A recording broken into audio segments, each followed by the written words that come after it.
Hey, good morning to everybody. Happy Sunday. It's Daryl here. It's 4 a.m. here in Connecticut on the East Coast. I'd like to talk about the phrase good ideas don't need force. Um, that's true generally. But I want to talk about something else that doesn't contradict that. But okay, I go back to my recovery in drugs and alcohol. And I think humans have this reasoning. This is something I discovered in recovery. When I used to use, I always believed that I was just, I started messing around with heroin even after I watched movies like The Basketball Diaries. That affected me greatly. If you guys never saw that, it's a true story. I won't get into the whole thing. It's a horrific story of somebody that got caught up in heroin. A smart guy, a poet, an author from New York. All right, I did great in school. I was a smart guy. Um, I did good physically. I accomplished goals. I was a smart guy. Um, and I messed around with heroin anyway. Why? Because I thought I was just a little smarter. I got common sense. I got street knowledge. My dad died, right? So we moved to the tough side of town. So I had a background in school learning, which I did great in, and then I had a background in kind of street. I learned how to fight, how to survive in tougher situations. I thought I was a smart guy. I thought I can handle this. I'll just mess around with it a little bit because I'm a little different than everybody else. You don't come out and say that, but in your head, it's. I don't know what it's called other than overconfidence. I think we all have just a little bit of overconfidence. Now, the reason I bring this up is because we talk about good ideas don't need rules, and being forced to stay inside, that's a rule. Being forced to social distance, that's a rule. And I believe this thing that I learned in recovery that I'm not different than everybody else. I'm not a little smarter. I'm not a little tougher. My immune system is just a little bit better than everybody else's. I don't know if it's ego. I don't know if it's overconfidence, but I believe we all have this in one way or another. Take, for example, these people in Michigan. I think that's in the back of their heads, that's what they're thinking. Look, we're smart, we're tough. I don't need somebody to tell me to stay in a house. I don't need somebody to tell me to stay 6 feet away from other people. I'm not going to catch this. I'm not stupid. I don't need rules. This is common sense. I don't need your rules. And here's the thing. I think when you get around a lot of other people, like in that group of Michigan protesters, they all start saying that, and then it becomes a group mentality, and it gets stronger. We don't need that. We're smart, we're independent, we're patriots. Nobody's going to tell us what to do. We're not going to catch this. We're not idiots like the rest of the country. See, the reason this how I learned this was through recovery. When I used, the other drug users would say the same thing. Um, I remember taking 200 milligram morphine tablets, stripping down the coating, and inhaling them, two of them, and that's enough to kill somebody. And I remember doing it because hearing other people, we got a tolerance. We're tougher than her. I'm a little bit smarter. I got a little more tolerance. I can handle this. And I almost that night I almost ended up setting myself on fire by catching myself on fire with a candle. Seriously. Um, when I went into recovery and I talked to all the other people in that room, and you hear everybody stand up, we do that thing. Hi, I'm Daryl. I'm an addict and alcoholic. Um, but that not that part. But then once they start telling their story, and you hear this every week, you hear dozens of people every week, week after week, telling the same exact story. These people let out all their thoughts, all their inner thoughts, all the stuff they went through in when they were young, and all of a sudden it hits you. I'm not like I am not different than everybody else. I'm not stronger. I am exactly like that 18-year-old girl over there. I'm exactly like that 60-year-old black guy over there. And you discover that you're not smarter than everybody else. You like to believe you are. The reason I bring this up is because of the phrase, good ideas don't need rules, don't need force. Good ideas don't need force. I agree with that, but you need something in place to remind people that they're not smarter than everybody else.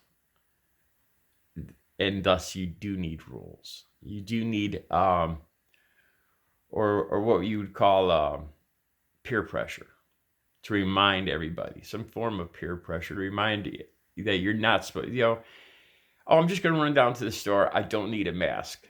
It's going to be quick. I'll stay 6 feet away from anybody else. I don't need a mask today. Pence, when he went into the hospital, in his mind, he was saying, I don't need a mask. I'm not going to catch this. I get tested every day. It's not going to happen to me. And everybody busted his ass. That's what I'm talking about. We all do this. And we do need, I wouldn't call it force, but we need rules. We do.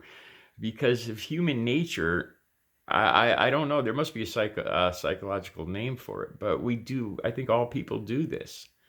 They make up excuses just to be a little more free, a little more different, a little more lazy, a little more independent. And we all do it. I'm just a little bit smarter. I know better. It's going to be quick. I'm going to park in this handicap zone. Don't get me wrong. I that's one of my pet peeves. I never park in a handicap zone, but you will. Anybody that parks in a handicap zone, you'll hear those excuses again. But I was just going to run in quick. I'm sure, look, there's nobody here in the parking lot. There's no handicapped people. I'm not hurting anybody. You get this mentality where you reason your will to do what you want. And we do need rules. I hate to say that. When I was younger, I tell myself, I would tell my older self now, fuck you. We don't need no rules, But being a little bit older and a little bit wiser, we do need, you can call it a form of peer pressure to remind us that we're not different. We're not a little bit smarter. We're not a little bit faster, a little bit stronger. Our genes aren't a little bit better. And thus, this just clicked, or just now. We have the President of the United States. And he has this in spades. This thing where he's a little bit more than everybody else, a little bit smarter, he knows a little bit better.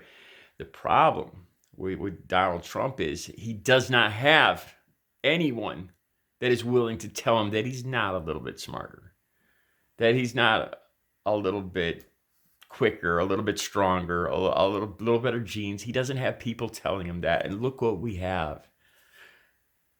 This is what happens when we don't have that peer pressure. You can call them rules, laws, force.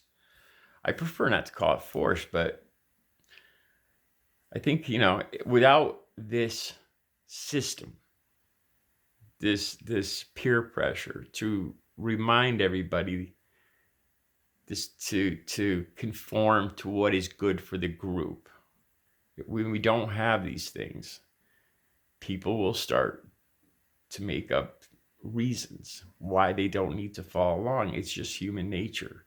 It's a beautiful thing that makes us independent, but it can also kill us. It can give us just a little bit of extra overconfidence. It's probably why I just was thinking, I wonder if this is in the animal kingdom too. And what came to mind is that little tiny poodle that goes after the big Doberman Shepherd. And we all laugh. We're like, oh my God, that little dog's got some balls. So it probably is even in all living things to some extent. This belief, this overconfidence. And it's a beautiful thing. It really is. It's what makes people accomplish amazing things like climbing Mount Everest. right there. People would have never conquered Mount Everest if it wasn't for this. That I can do it. I can do what nobody else can. I just got goosebumps. But we also need a group mentality, a group peer pressure of what's right for the group. That we all can't climb up to the top of Mount Everest because a lot of us are going to end up dead. You know, it's a tricky thing. It's a beautiful part of our human nature, but it's also a dangerous part of our human nature. This overconfidence, and that's why there's rules. That's why we do need rules. And I prefer not to call it force. Hopefully, you don't have the arrogance and the over ego that it would require to get to force to force somebody to do the right thing, like in Michigan, like Donald Trump, where their overconfidence and their ego gets to a point where they need to be stopped because they're going out of the realm of what is good for the group, and they're not using common sense anymore. Their overconfidence, their self-belief has gotten a little too far out of reality. I know I don't like hearing it either, but it is something. Like I said, I didn't believe it until I got into recovery, and I sat in that room.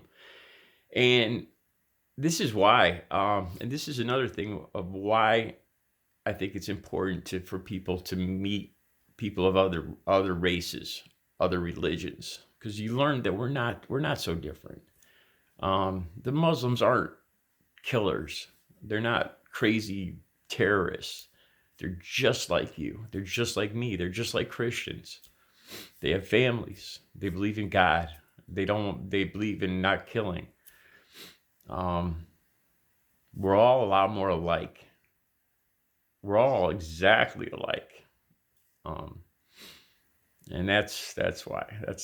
That's why I believe I believe in the good rules don't need force, but it's not quite true.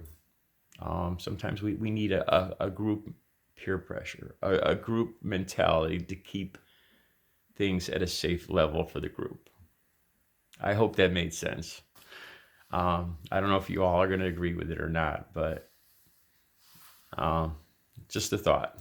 All right, you guys have a good Sunday.